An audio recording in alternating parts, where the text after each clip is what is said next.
Praise the Lord everyone. आज फिर से हम परमेश्वर के वचन के बीच में से बात करते हैं। मैं बिलीव करती हूँ आज का दिन और आज का वचन आप सबके लिए बड़ी बरकत और आशीष को लेके आएगा। मैं आपसे कहना चाहती हूँ कि कई बार हम अपनी गलतियों की वजह से बहुत पछताते हैं।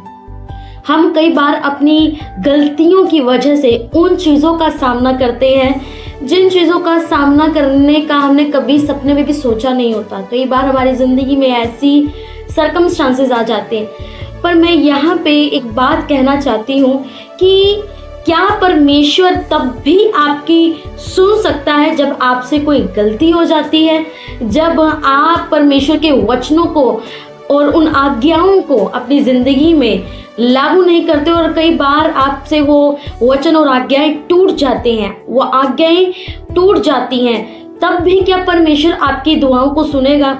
आंसर मैं आज आपको देना चाहती हूँ, हाँ, परमेश्वर आपकी सुनेगा।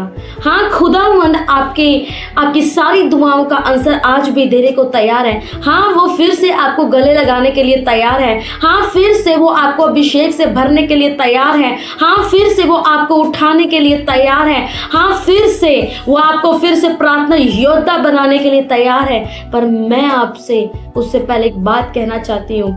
यहाँ पे भजन संहिता 81 और उसकी 13 वर्स में लिखा हुआ है, यदि मेरी प्रजा मेरी सुने, यदि इज़राइल मेरे मार्गों पर चले, तो मैं क्षण भर में उसके शत्रुओं को दबाऊं और अपना हाथ उनके द्रोहियों के विरुद्ध चलाऊं।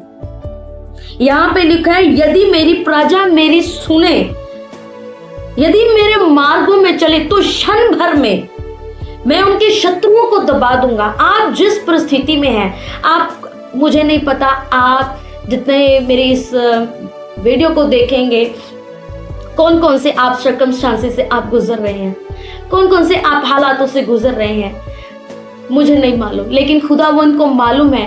पर आज का वचन आपको बताता है कि परमेश्वर आपका कहता है कि अगर तू फिर से मेरी आज्ञाओं पर चले, फिर से मेरी जो मैंने तुझे आज्ञाएं दी हैं, तू उसे माने, मेरी तरफ मुड़े, तो जिन हालातों ने आपको ऐसा कर दिया है, जिन विरोधियों ने आपके हालातों को ऐसा कर दिया है, आज आप चुप हैं लेकिन शत्रु आप पर हंस रहे हैं, आपके हालात आप पर हंस रहे हैं।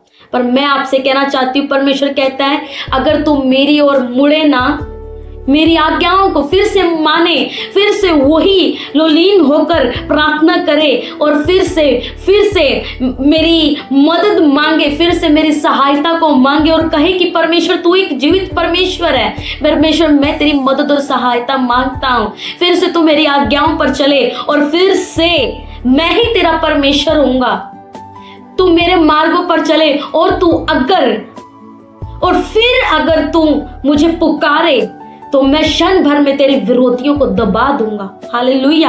आपके हालातों को आज दबाने के लिए तैयार है, आपके हालातों को आज खत्म करने के लिए तैयार है, आपके सर्कमस्टांसेस को वो खत्म करने के लिए तैयार है। लेकिन परमेश्वर आपसे एक बात कहना चाहता है, मेरे बेटी और मेरी बेटियां, मेरे बेटे, क्या फिर से तुम मेरी तरफ मुड़ने के लिए तैयार है? क्या मेरी प्रजा फिर से मेरी बात को मानने के लिए तैयार है? क्या मेरी प्रजा फिर से मेरी आज्ञाओं को मानने के लिए तैयार है? अगर आप तैयार हैं तो परमेश्वर आज आपसे कहना चाहता है, मेरे भाइयों और मेरी बहनों, कि खुदावंद कहता है, मैं क्षण भर में 1 सेकंड भी नहीं लगाएगा, वो आपकी परिस्थिति को ज्यों का त्यों कर देगा, वो आपके मार्गों को सीधा कर देगा, वो आपके हालातों को सीधा कर देगा और एक ऐसा मार्ग निकालेगा जो आपने कभी सोचा भी नहीं है। वो लाल समुद्र को 2 भाग करने वाला परमेश्वर है, ये एक कहानी नहीं है। वो आपके लाल समुद्र को 2 भाग कर देगा, आपकी परिस्थितियों को 2 भाग करके एक ऐसा मार्ग निकालेगा जो आपने कभी सोचा भी नहीं है। क्या मेरी प्रजा मेरी तरफ मुड़ने के लिए तैयार है? मैं आपसे कहना चाहती हूँ, मेरे भाइयों, मेरी बहनों, मेरे खुदा के बेटी और बेटियों, ये यूथ अगर मेरी आवाज़ को सुने तो मैं आपसे कहना चाहती हूँ, खुदा के बाहर कुछ भी नहीं है।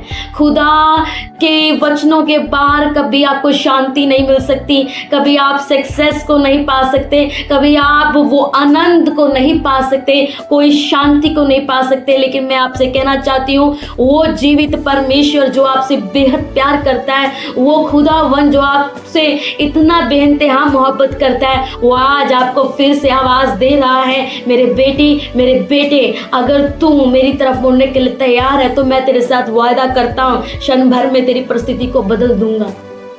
हालेलुया। वो क्षण भर में आपकी परिस्थिति को बदलने के लिए तैयार है। इस वचन को आप याद रखें। अगर आप तैयार है तो खुदावंद आपके लिए तैयार है। मैं बिलीव करती हूँ इस छोटे से मैसेज के द्वारा आपको बड़ी बरकत और आशीष मिलेगी। मेरे भाई और बहनों, देर मत लगाओ, खुदा की तरफ आ जाओ। बिलीव करती इस छोटे से मैसेज के द्वारा आपको बहुत बरकत और आशीष मिली होगी। जरूर इसे दूसरे लोगों के साथ शेयर करें जो आज सहायता खुदा से मांग रहे हैं, जो आज खुदा को पुकार रहे हैं, और खुदा का वचन उन लोगों तक पहुंचाएं कि खुदावंद आपको फिर से बहाल करने के लिए रेडी है। God bless you all. खुदा आपको बरकत और आशीष दे। God bless you.